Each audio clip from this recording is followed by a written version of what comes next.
Security Project. We are a non-partisan think tank examining some of the big strategic issues facing our nation. One of those is counterterrorism and how we face Al-Qaeda and the morphing of Al-Qaeda going forward. Today we've got three experts on the subject. First, we've got Temsamani. He's a senior fellow at the Meridian International Center. He was previously a senior political advisor to the US Embassy in Rabat, Morocco from 1992 to 2011. He's a regular commentator on international politics on Al Jazeera, and he writes regularly on Middle East Online, FoxNews.com, Eurasia Review, Albany Tribune, and many others. In the middle, we have Zack Gold. He is an accomplished researcher and writer on US Middle East policy, specifically concerning threats to the Egyptian and regional security from Sinai and Gaza. He is the author of a recent analysis paper on Sinai terrorism and security cooperation for the Brookings Institution, Rabat Center for Middle East Policy, and the International Center for Counterterrorism in The Hague. We have Timothy Fairbank. He is the co-founder and managing director of Development Transformations, an organization focusing on development and governance programs in countries undergoing conflict, post-conflict, or political transition. DT works in several countries in the Middle East and North Africa, including Yemen. He travels to Yemen regularly, where he manages DT's research assessments, governance, and civil society development programs in support of Yemen's political transition. So first of all, we'll hear from Said, who's going to talk about what's going on in Morocco. Okay. Thank you, Paul, for having me today with this distinguished panel. And I'm very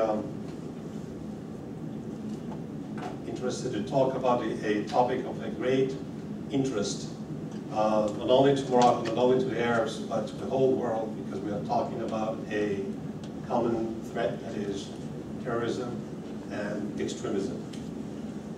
Just a mere coincidence. Paul called me the first time and asked me to be in this panel weeks ago.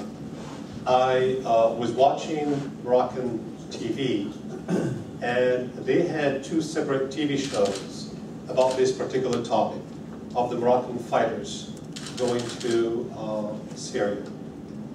In Morocco, we all believe that the number of these fighters is something like 100, even 200. But then I was surprised, like the rest of the people who are participating in the TV shows, or those who are watching those TV shows, to hear that the number is more than that. We are talking about 1,000, maybe 2,000 Moroccan fighters in Syria, calling themselves jihadists. So the first question that came to my mind is why and how you can do that. So, you know, to have that number of these Moroccan fighters in Syria. Logistically, it's easy. It's not expensive, and Moroccans can go to through Turkey, and visa is not required for them. And of course, when they get there, automatically they are taken to border towns and cities to Syria, where they receive training, so combat training, and of course indoctrination for the jihadi Salafi doctrine. Because the thing is, like at the beginning, many of those who went to Syria when the atrocities of the Syrian regime started, there were mostly of the people who went there, like people who spent time in the in jail, service sentence in jail, right after those who are accused of 2003, May 16, 2003 bombings in Casablanca.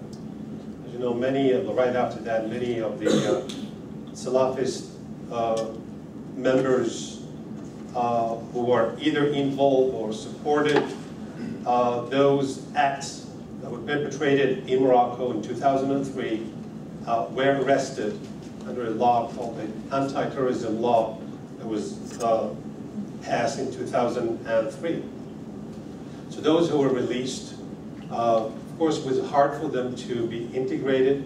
They felt that they were watching closely by the authorities, and for that they were looking for another place, environment to go. And of course, this is, I mean, for them, some of them went to Iraq. Some of them were able to go down to even to Mali, but the numbers were not that big compared to what we're talking about today. When we say that the number has reached something like more than 1,000, something we're talking about 2,000. Ideologically, Syria is a good argument for the recruiters. In the Salafi jihadi doctrine, he said that Syria was referred to as a sham. It's going to be a decisive battle between the Muslims and the non-believers. So this is the adequate place for those who are seeking a place in heaven, and the way for them is to join massively the jihad. So we have two groups. We have groups who were served a sentence after the May 16 bombings, 2003, and those who are not Salafist. When I was watching this TV show, they were interviewing some of the members of the families. The members of the families say they were shocked and surprised to see that they never know that their kids were, taking any Salafist ideology or doctrine. Of course, they went to mosque, they do the prayers regularly and so on. And some of these people were married, so they left their kids, families, and they decided to join the war, what they call the jihad, the holy war in Syria. So the thing is, we have two different groups of the Moroccans who originally leave from Morocco. And then we talk about others Moroccans who live mostly in Europe, who were born in Europe. So we talk about the second, third, and fourth generation. Spain, France, Belgium, Netherlands, who decided themselves to go and join. That's why the number was growing. I think it's very hard for us to know the exact number, because it's only when these people die, then we hear names, but usually the things like they're usually using pseudonyms. And they add to it the name Al-Maghribi, which means Morocco. You hear Abu Sam Al-Maghribi, for example, and then that means somebody from Morocco, but the name would be Ahmed or whatever common name. But most of the people are, and this is a study that was done by some Moroccan expert who are from the north of Morocco, from Tangier, from Temsamani, and even now from big cities like Casablanca and Fez. The thing is, like, money, we're talking about something like 8,000 dirhams, which is like $900 for the whole trip. So it's not that expensive for them to go and join those groups. And then there are benefactors who provide money either for them to travel, and even when they're away, some of those benefactors provide their families with money. Mostly the Moroccans, when they decided to go to Syria, they joined a group called the ISIS, the Islamic State for Iraq and the Sham. But they have never reached the level of the commanders. Those are the like foot soldiers. It's only when a guy by the name of Brahim Bashir, who was a former Guantanamo detainee, went to Syria in 2012, was able to recruit a great number of Moroccans, young Moroccans, to join, and they form a group called Harakat Sham Harakat Islam in Sham. So they had their own little group. So the first time that we have a group of Moroccans, like 700, maybe 800, forming their own group and not joining others. Like there are others who join, like the ISIS, which are the Nusra Front, and other existing groups in Syria. Brahim Ben Shaproun, who was killed recently, so maybe we said maybe they would have an impact on this process of recruitment from potential fighters from Morocco.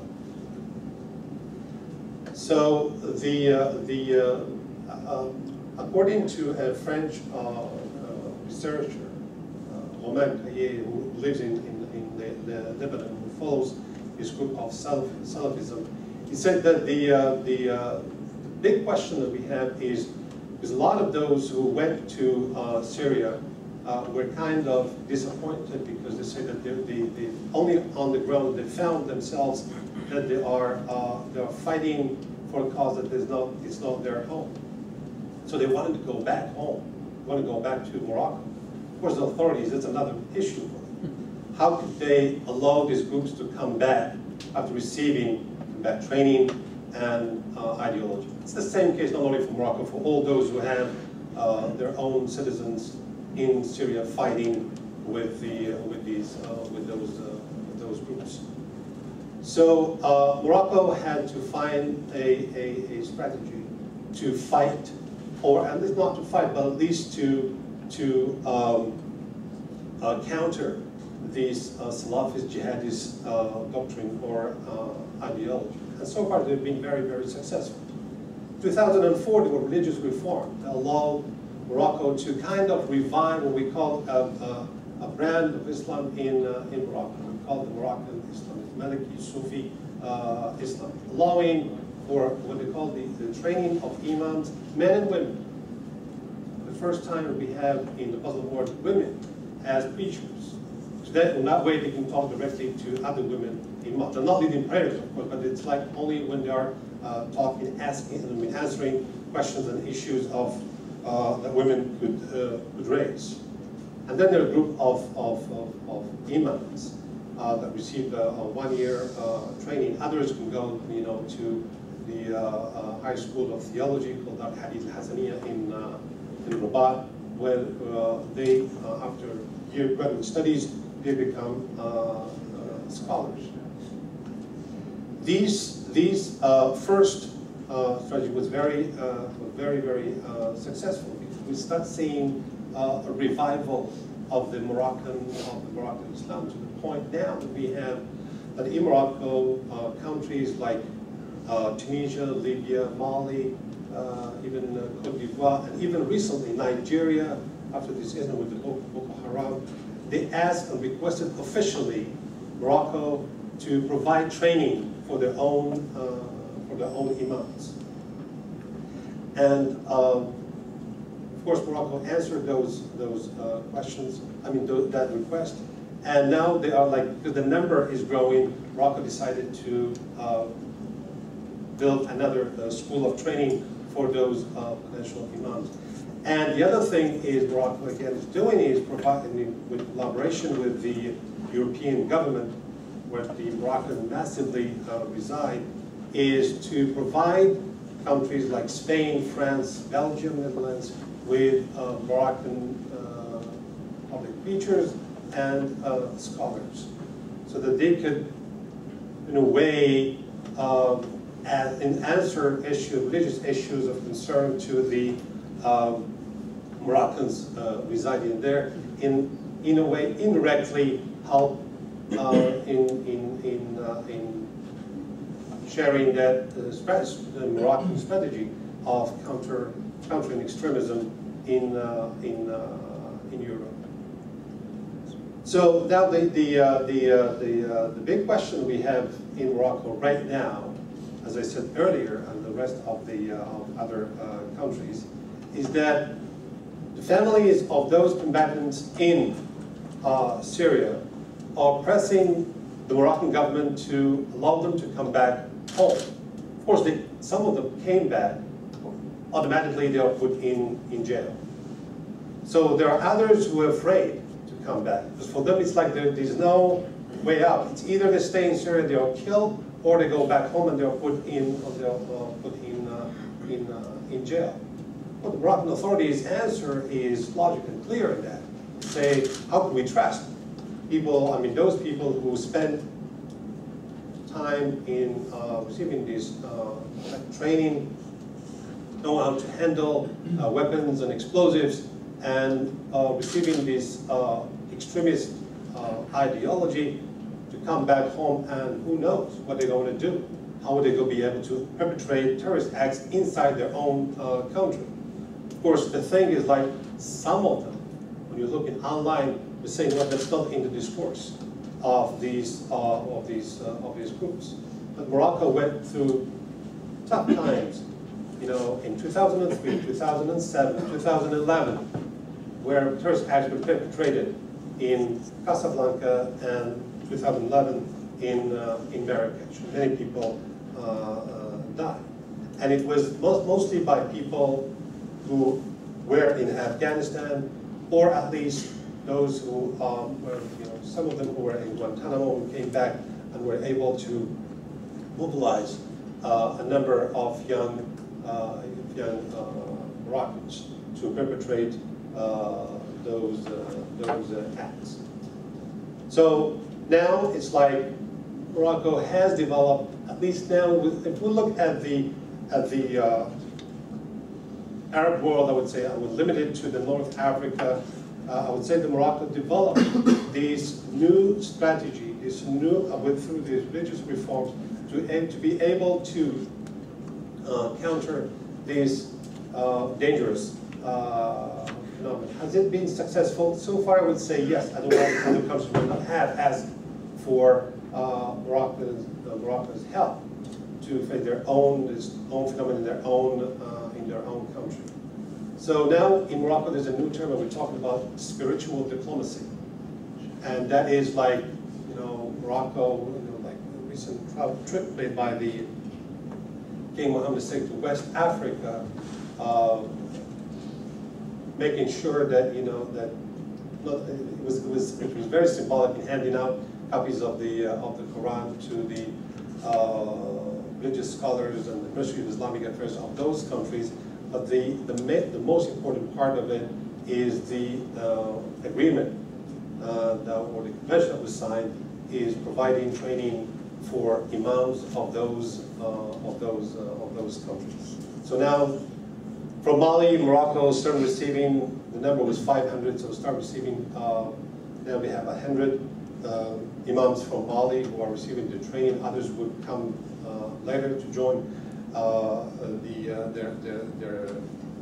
their counterparts in Morocco, and then gradually others will benefit from that training. So I think I will stop here, and I will be happy to answer questions later if you have any. Of course, if you have any questions. Thank you very much. Thank you. And we'll move on to Egypt and Zack. Thank you, Paul. Thank you, Saeed, for that excellent, informative presentation. It saves me some thoughts on Syria, certainly. Again, my name is Zack Gold, and I'm going to talk a little bit more about the internal dynamics that are taking place in Egypt now, and their effect broadly on regional security and also U.S. policy towards that. I'm actually going to talk about the threat that's happening right now, how Egypt is responding to that, what the U.S. strategic interests are in terms of counterterrorism in Egypt, and then also U.S. assistance. We've seen, since the Egyptian revolution in January of 2011, a large increase in radical Islamic terrorism. I don't use the term Al-Qaeda because certainly this is debatable, or it is debated, but there is no Al-Qaeda in Egypt. And so I talk about Al-Qaeda inspired groups, perhaps some Al-Qaeda aspirational groups, and radical Salafi jihadi groups that are doing Al-Qaeda type work, whether or not they're aligned with Al-Qaeda. I think the biggest thing to think about is where the threat originally came from. If we look back to January of 2011, I focus a lot on the Sinai. One area that Egypt has been focusing on for the past couple of years is also the Libyan border, but I'll be talking primarily about Sinai today. One thing that we saw in Sinai in January of 2011 was that the security forces, as they did throughout the country, disappeared. This was an action that created chaos. It created chaos in mainland Egypt, and more importantly, it created chaos in Sinai, where for the past 5 years, and perhaps for even longer, the tribal Bedouin population and also the Palestinian populations in the cities in North Sinai had been very harshly repressed by the state. This came after Al-Qaeda type bombings from 2004 to 2006, and actually Egypt was able to, in the short term, solve that problem by cracking down harshly on the Sinai. So in 2011, when the security forces disappeared, the local population took a method of retribution which involved basically sacking every single police station and police checkpoint in the Sinai Peninsula, including firing RPGs at police stations in major cities. Another issue that created the original problem that actually Saeed mentioned was releases from prison and also escapees from prison. Many of you may remember that in January 2011, a number of prison breaks took place in Egypt, during which a number of hardened jihadis did escape, and reportedly some went to Sinai to take refuge. Finally, from the Egyptian, other side of Egypt, there was an outlay of, I guess an after effect, excuse me, of the Libyan revolution in Egypt. In what happened, we saw that when the Libyans rose up, they started taking over Gaddafi's weapons storehouses. And these were advanced weapons, including anti-aircraft weapons, including anti-tank weapons, that started flooding into Sinai on their way to Gaza. Sinai has long been a location, a nexus of trafficking, both in weapons and in drugs and in humans.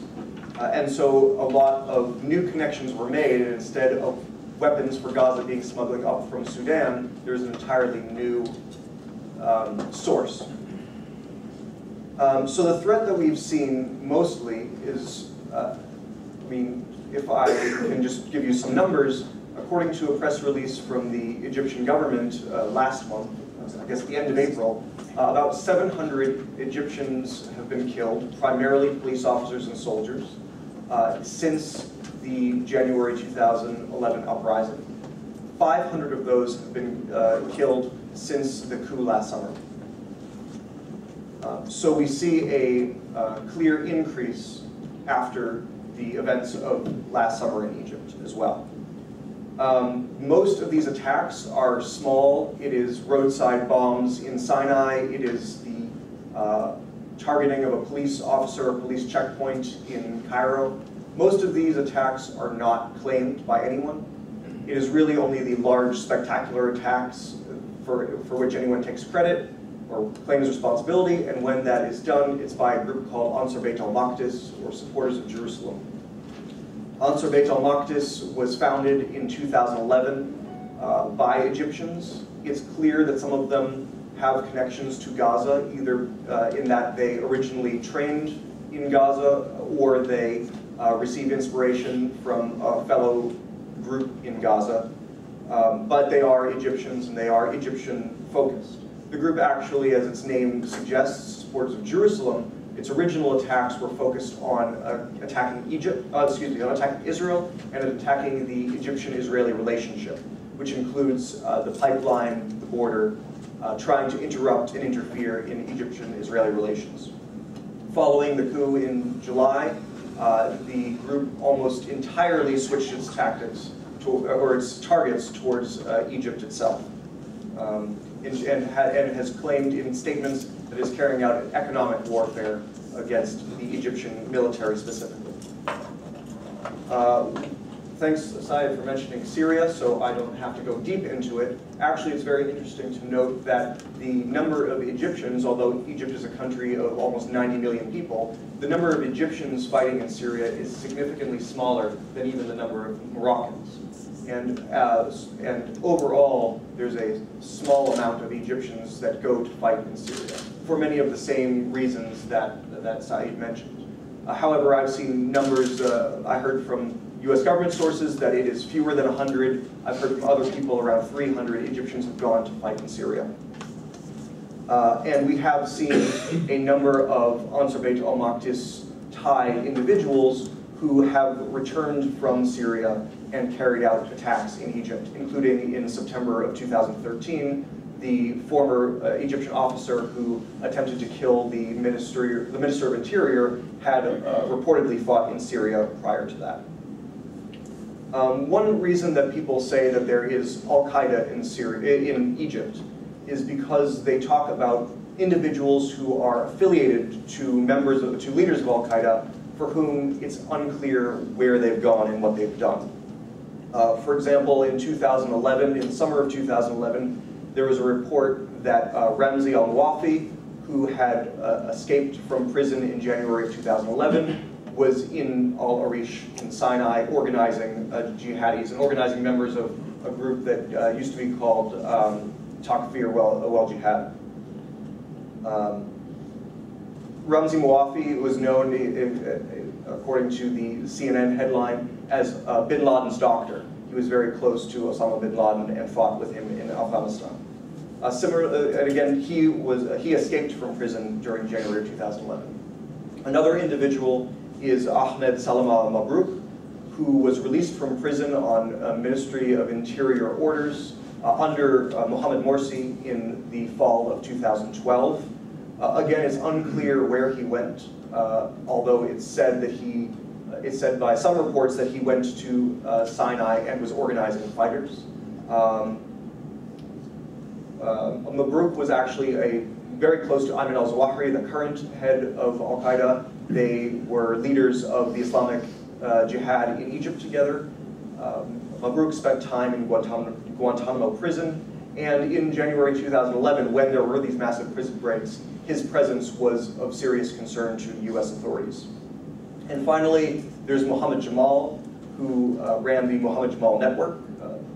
Very nice to name things after yourself. Mohammed Jamal, as many of us might have heard, was possibly or reportedly, and his fighters were involved in the 2012 Benghazi attack on a US mission there. And he was arrested, he was released from prison sometime in spring of 2011 by the then leading authorities, the Supreme Council for the Armed Forces. He was living freely in Egypt, actually studying for a master's degree, while at the same time making connections to Al-Qaeda in the Arabian Peninsula and Al-Qaeda in the Islamic Maghreb, as well as sending letters to Ayman al-Zawahiri, asking for funds and talking about the things he was doing. Again, he was arrested 2 years ago, and last fall he was added to the US Special Designated Terrorist Group. I wanted to, when talking about Mohammed Jamal, just quickly mention Libya. Again, my focus is, and the focus of the presentation is on Sinai. However, Libya has been a concern, and I know that, at least in the press, it's being put as a new concern, but it's not. When I was speaking with Egyptian military officials almost 2 years ago, they were discussing the Libya weapons flow and Libyan fighters and Libyan border issue. So this is something that President-elect Al-Sisi has mentioned regularly in interviews, but the chaos that we've seen in Libya, there's serious concern in Egypt that that will filter over. And we've also seen, of course, as I mentioned, these weapons flows that have happened.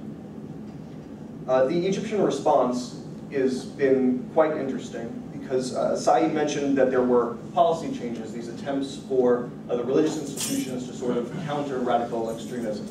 That is happening to a small extent in Egypt, but primarily the Egyptians are countering their terrorism threat the same way they countered them a decade ago, with brute force and repression. This is actually working. In the short term, we have seen the number of attacks from Sinai decrease. There has not been a claimed attack outside of Sinai by Ansar Beit al-Maqdis since January, and the group itself has not claimed any attacks, I believe, since March. There have also been a number of its leaders reportedly killed in various incidents. Again, though, this, in my mind, is a short-term measure. As we saw in January of 2011, any small event can create a spark that leads to a bursting out of terrorism and violence, and especially if we've seen Egypt, which is Sinai, which is a very tribal society. There are a lot of feelings and, of course, even tribal laws about retribution and retaliation. And so, in addition to going after those who are a real threat, Egypt is also, in a way, creating new enemies. The U.S., of course, plays a role in this. The U.S. has many strategic interests in Egypt, but in the sense of counterterrorism, it has two. One is that Egypt continues to fight terrorism and take counterterrorism actions. That's the main one that we always talk about. We say U.S. has an interest in Egyptian counterterrorism. Another strategic interest we have, however, is that Egypt does not create more terrorism. That Egyptians' policy actions and military actions don't create a further radicalization, which then comes back to haunt both Egypt and the United States.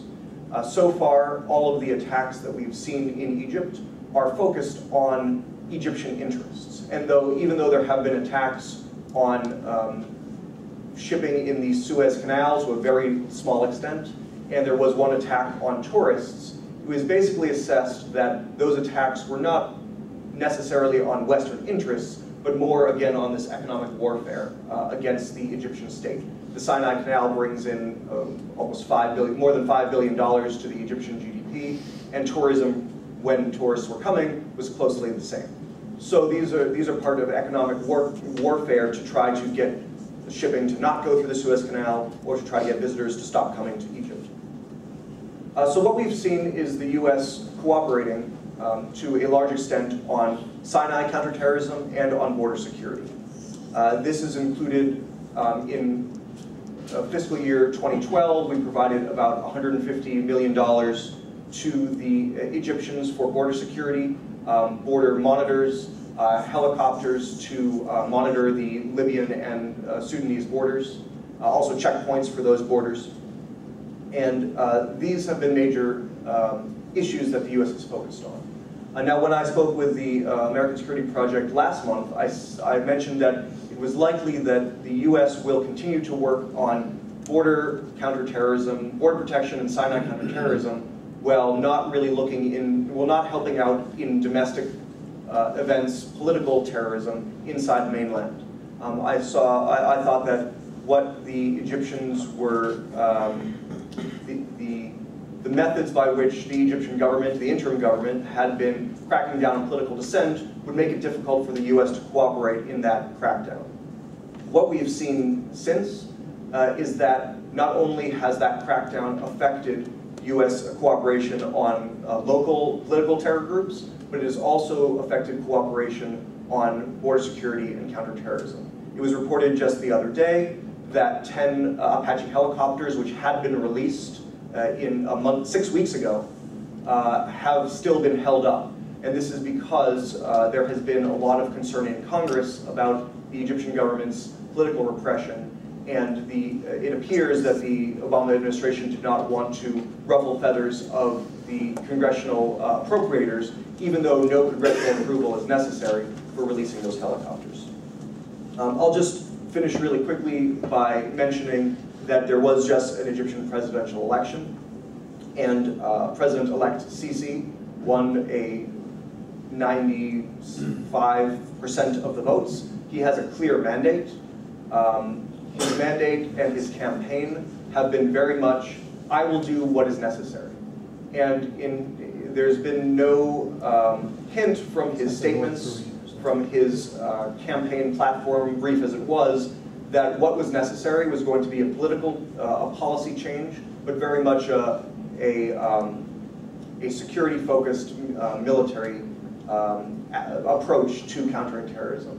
And again, this is a concern I have moving forward, both in terms of U.S. cooperation and in terms of building and creating long-term terror threats. Thank you.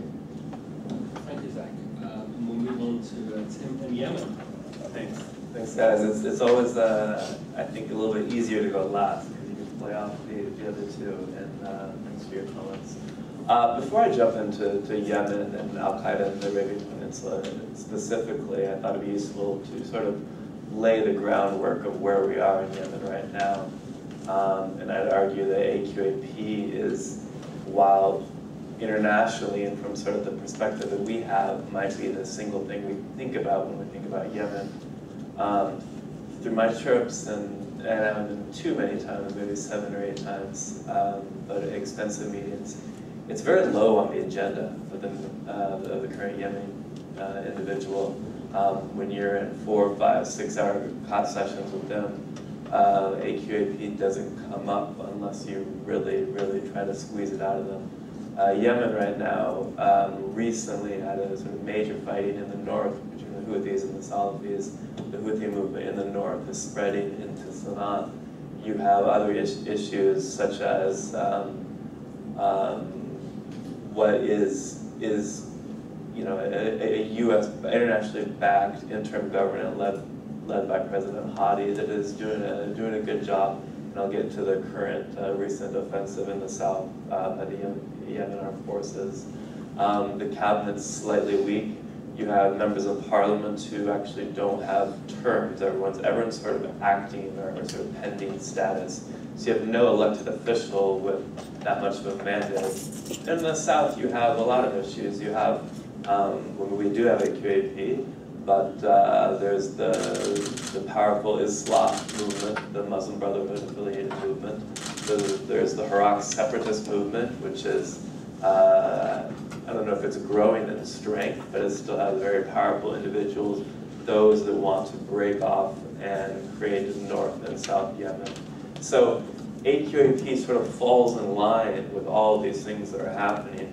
And so I guess from our perspective, it's easy to think of this as the #1 challenge they have.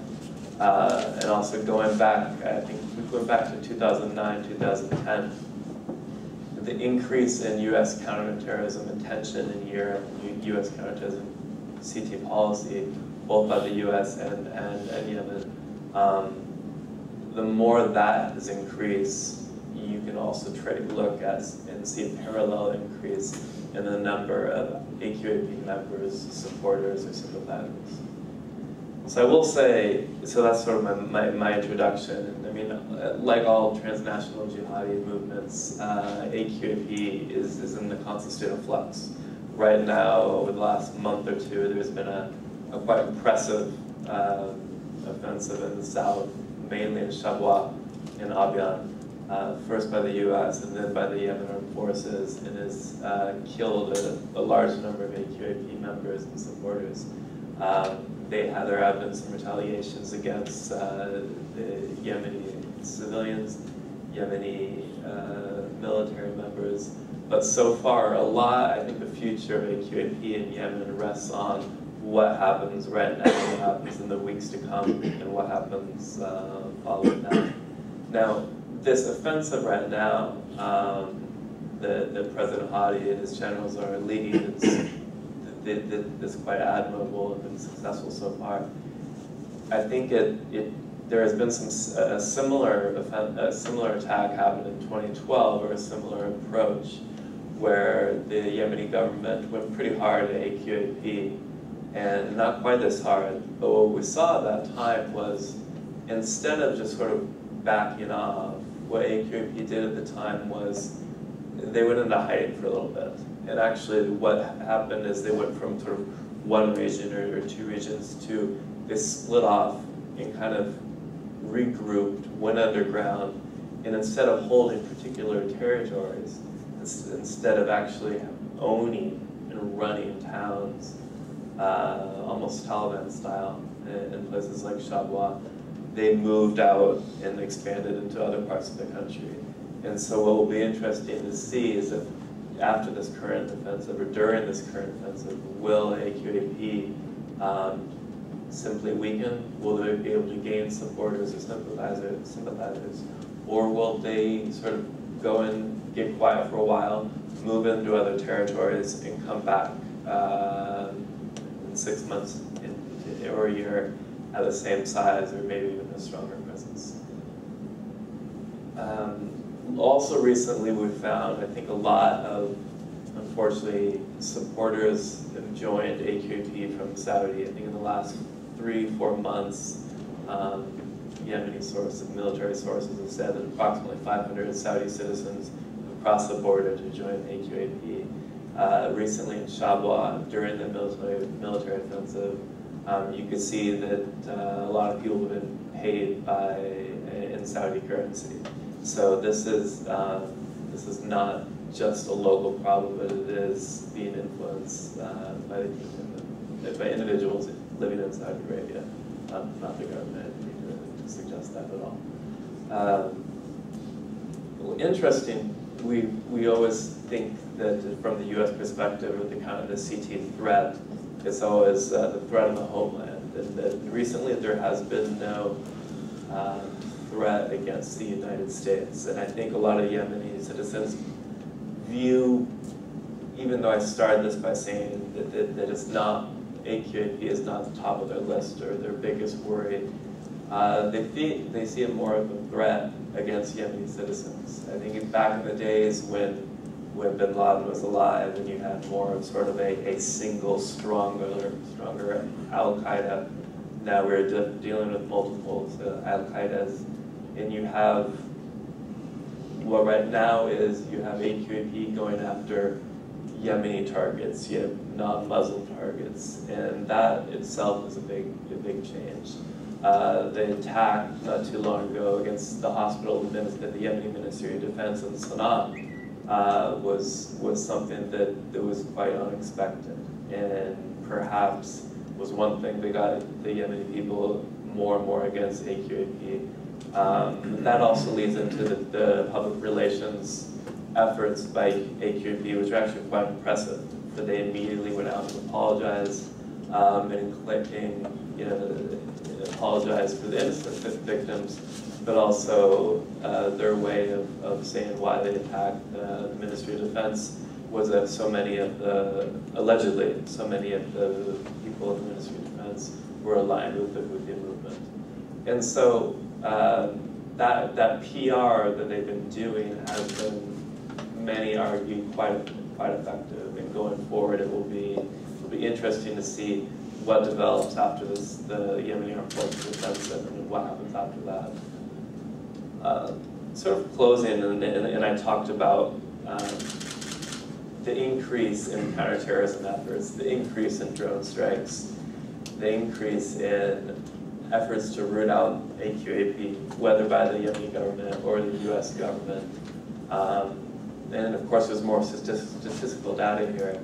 But it has led, I don't know if it's led, but it's coincided with a growth, an increase in the size, presence, and influence of AQAP in Yemen, which is something to think about. And at the end of the day, you have members of the military making about $160 a year, so $160 a month. You have an incredibly poor economy. You have a lot of things where hearts and minds are tough to capture when people aren't getting paid, when IMF negotiations are sort of following through or aren't getting done in time, when the government isn't as strong as it could be, when the former president is interfering. All of these things continue to weaken the state, and as long as you have the weak state, as long as the people either don't support a common government or don't support sort of a common leader or their local government or local council, that is where groups such as AQAP can easily fit in. That's where groups can make a mark, make a difference. So the weaker the state, the better the chance the AQAP has to infiltrate and to increase and to become more of a presence. Thank you so much. Three very different problems, different approaches, but clearly connected. We've got some time for Q&A. If you'd like to raise your hand, and tell me who you are and where you're from, and then a quick question. This gentleman.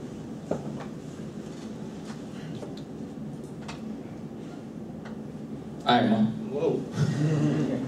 I'm Mohammed El-Abiari from Dallas, Texas, Lone Star Intelligence. Thank you very much, Paul. Great panel. So for Saeed, I had a question about Morocco. You spoke about Moroccan Islam. is there room in Moroccan Islam, even though it's Sufi, for, I guess, a visible Salafi movement, as opposed to the covert expansion of the Salafi movement that you were mentioning? Is there any discussion amongst the Moroccan government to allow for an above-board Salafi presence in the society, which would obviously allow for more intel tracking and that kind of stuff? For Zach, I had one question about Egypt. It's obviously close to my heart.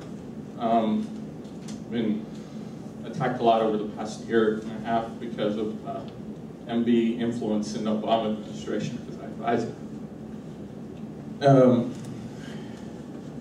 What do you see, or do you see something that you think that we can, as civil society in the US, actually help the Egyptian officials, their security officials, think more strategically about not growing that radicalization wave moving forward? And Tim, thank you very much. Also, I don't technically have a question for you, but you know, I appreciate it anyway. Thank you guys. Thank you. Sure. Thank you for your excellent question. As you know, the Moroccans, as we know, Moroccans in general, we have no problem with the thought of the Salafis. As long as we're talking about the Salaf Saleh. So that means like going back to the path of Islam, the time of the Prophet. To answer quickly your question, there's an event that occurred in Morocco. One of the Salafists, very famous Salafist, kind of spiritual leader, who was sentenced to 30 years of prison back in 2003 because of a controversial interview that he gave to Shah al-Awsat, where he was encouraging and inciting, right after the May bombings in 2003 in Casablanca, where he was inciting young Moroccans, what he called real Muslims, to go after Moroccan government institutions. And he was sentenced for 30 years. In 2011, he benefited from what we call the royal pardon, and he was released after serving 7 years in prison.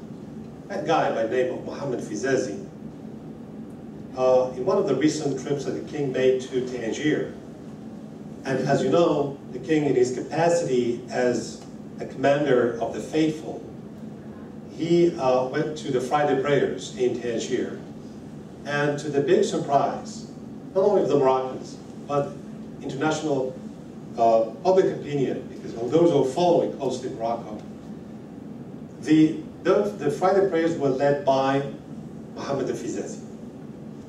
So the king attended the Friday sermon in the presence of Mohammed Fizezi, who delivered a very interesting sermon, Friday sermon, where he explained his revision of his thought, of his perception of Islam, where he was admitting that he was wrong, and that the time he served in prison gave him this time and capacity to review his thought, and he was asking other young Moroccans who are, close to the Salafi thought to review their thought and concerns. So that image of the king attending prayers, Friday prayers, in the presence of that particular person who is, as I know, as I told you, one of the spiritual leaders of the Salafi doctrine in Morocco, gave a very strong signal example of how Moroccans can accept Salafi, but not the Salafiyya Jihadiyya. Others, very quickly, others who served President known to be very, again, spiritual leaders, now we see them on TV all the time. They're participating in conferences. Now there's a guy by the name of Hafs now working for a radio a radio station in Casablanca, where he gives lectures. But when you're listening to the guy, you see that guy has completely reviewed his thought, and now he's talking about more of a tolerant Islam, given his views of Salafi, but based on a tolerance, coexistence, and accepting of the others. Thank you. That's a great question. I think actually the Egyptian military, at least rhetorically, recognizes that it can't blast its way out of the problem. When I was speaking with Egyptian military leaders a year and a half ago, they were saying to me, boy, the Ministry of Interior, which used to be in charge of Sinai, boy, the Ministry of Interior really screwed up by causing a lot of problems for the local population. But we, the military, understand that differently, and we are loved by the local population. While they are certainly loved more than the Interior Ministry and the police, they're now creating a lot of problems and almost reliving the problems that the MOI created a decade ago.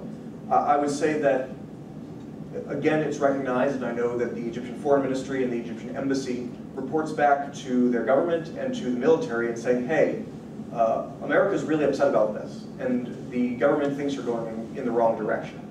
I think, from my perception, the military will say to them, well, do better. I think that as groups, perhaps, of Egyptian Americans can help to make the point back home that no, this really is a point of contention between the two countries. I also think that in terms of teaching valuable lessons, that there could be groups perhaps of veterans or military planners who fought in Western Iraq with the Sahwa movement, how you needed to really get the cooperation of the local population and not just kill a large number of people. And ultimately, I think that if the Egyptian military is using weapons in a way that is counterproductive to U.S. strategic interests, then ultimately the only thing the U.S. can do is withhold those weapons. Now, obviously, we don't want to get to a point where that there's a strategic break in that sense, but that's sort of where we're going. And we've seen, actually, Al-Qaeda creating a narrative. Adam Ghaddan's last statement was, hey, supporters, the U.S. is backing the Egyptian military's killing of Muslims in your country. And that's a narrative that the U.S. does not want to be part of, simply because to this point, there have not been attacks on the U.S. or Western targets in Egypt, and we'd very much like to keep it that way. We'll get you a question next. There's a lady here. Rebecca Cataldi from the International Center for Religion Diplomacy. I did have a question on Yemen. You mentioned possibility that after this latest military offensive that the Al-Qaeda AQAP groups could sort of diffuse again to other parts of the country, but ultimately come back and start to rebuild and retake territory in the south in places like Abyan and Shabwa, which is, of course, is exactly what we saw after the 2012 offensive. So my question is, what do you think it is that makes that area in the south, particularly Abyan and Shabwa, so attractive to them? Or is there something that makes it particularly attractive? Or do you think if they're sort of forced to withdraw again, that they might regroup and sort of rebuild stronger bases elsewhere in the country? And secondly, I had a question on Morocco. Would you be able to speak a little bit more about the imam training program you mentioned that had been fairly successful in CV? Sort of what is their methodology, or what's made it different from other programs? Thank you. Thanks for your question. I think those two places will always be their strongest areas. I mean, going back to the 90s after reunification, a lot of this movement started with with those coming back from Afghanistan, and some analysts would argue that sort of post reunification, the previous president and one of his powerful allies, one of the generals, really sought to have some sort of established relationship and cooperation with this growing AQ movement, just because it did offset some of the stronger secular movements, secular political movements in the South. That all changed after the USS Cole bombings. But that's where they were in the past. That's where they've been able to have a stronger foothold. Really, the only other areas, I think, and Al-Qaeda is one area where they could where there already is a presence, and where one could expect probably military interaction in the months to come. Last week, or maybe 2 weeks ago, AQAP tried to rob a bank in Hadramaut after the the UNSC Security Council resolution that really stopped foreign countries being able to pay ransoms for kidnappings. A lot of their funding has gone down, and so robbing banks and whatnot is one of the tactics they're using now. The Hadramaut is another potential area, but the Hadrami people have always been quite independent. You've seen the HTC, the Hadramaut Tribal Confederate. So there is an emerging sort of independent movement within Hadramaut that it leaves a lot of area for AQAP to move into, but Hadramaut takes up such a big part of the country, maybe a third of the country, that it doesn't leave many other areas for AQAP to grow in. There are some cells in Sana'a, but they're quite small. For the School of Imams training in Morocco, it is both for men and women. The time when they started, I attended the inauguration of the school, the first School of Imams. There were about 150, and there was all the number between men and women was equal. The most important thing about the School of Imam is that not necessarily only select those who only study like theology or those who are like in Quranic schools. These are students who have their BAs in different fields, can be from humanities to science, and who decide, and because of their thought for Islam that they would like to become imams, so they receive a 1-year training, which is not only of Islam as a religion, but other components as well. So it could be computer science, it can be marketing, it could be economics, it could be international relations, plus a component about religions, interreligious programs, meaning that they have to study about Christianity, Judaism, and Islam. So then this group, after 1 year of training, they'll graduate. Those are imam, and for the women, they're called morshidat. And the morshidat are allowed to go to the mosque and talk to other women and do other activities, like social activities and so on for the women in whatever neighborhood they're assigned to. Now, the School of Imams, they start receiving imams from other countries, as I said in my first presentation, first group that will come from Mali, others will come from Tunisia, Libya, Guinea, Cote d'Ivoire, and recently we heard even from Nigeria. Very quickly, there was another school that is called the Graduate Studies for School of Theology, which is totally different. Those for those who want to become scholars. Because in Morocco we have what we call the Higher Council of Religious Scholars.